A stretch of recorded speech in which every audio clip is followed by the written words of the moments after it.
Hey,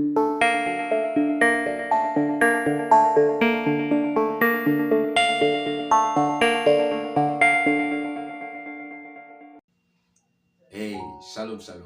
Que la paix et la grâce de Dieu soient notre partage. Bienvenue à ces moments d'exhortation avec le bien-aimé Guy Béni Kalala.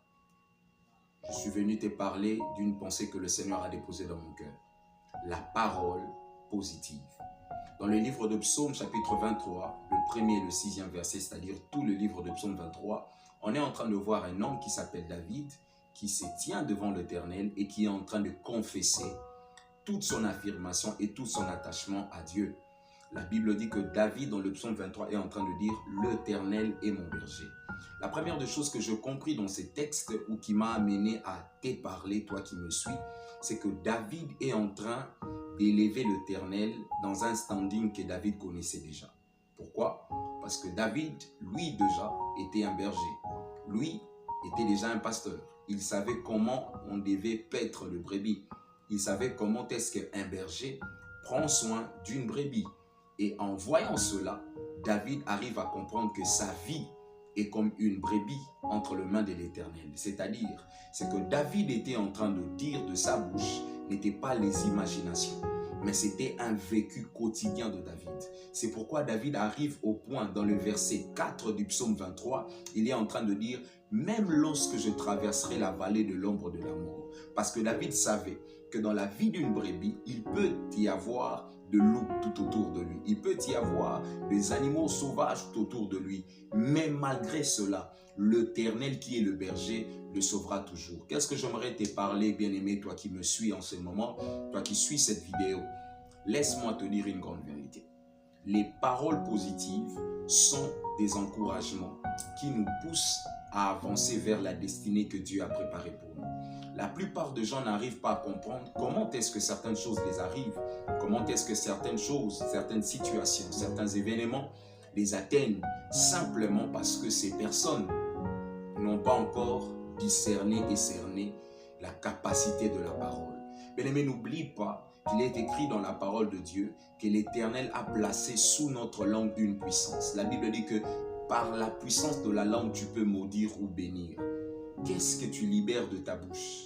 Qu'est-ce que tu libères de ton mariage, de par tes paroles? Qu'est-ce que tu libères de ton travail, de tes enfants, de ton entourage, de ton travail, de ta destinée, de ta vie? J'aimerais t'inviter, bien-aimé dans le Seigneur, à croire que l'Éternel est capable de tout changer simplement par ta déclaration. Et dans le verset 6, David est en train de dire, le dernier verset du psaume 23, David dit, oui, le bonheur et la grâce. Mais c'est un David qui déclare ses paroles tout en connaissant qu'il traverse des moments difficiles. Il dit, oui, le bonheur et la grâce m'accompagneront tout le jour de ma vie. C'est que David est en train de faire là une confession de par ses déclarations. Il confesse que peu importe les situations qui peuvent se tenir devant lui, le bonheur et la grâce feront toujours route ensemble avec lui. J'ai envie de dire à une personne, les gens t'ont dit quoi? Qu'est-ce que les gens ont prononcé sur toi? Qu'est-ce que les gens ont libéré sur ta destinée?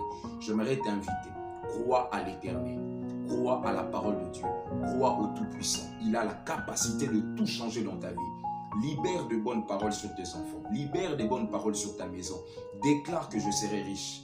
N'est-il pas écrit dans la Bible que le faible dise « je suis fort », que l'aveugle dise « je puis voir », que la stérile puisse dire « je puis enfanter ». Je prie dans le nom de Jésus, toi qui suivras cette vidéo, que l'Éternel puisse te donner la capacité de savoir lutter de par tes paroles.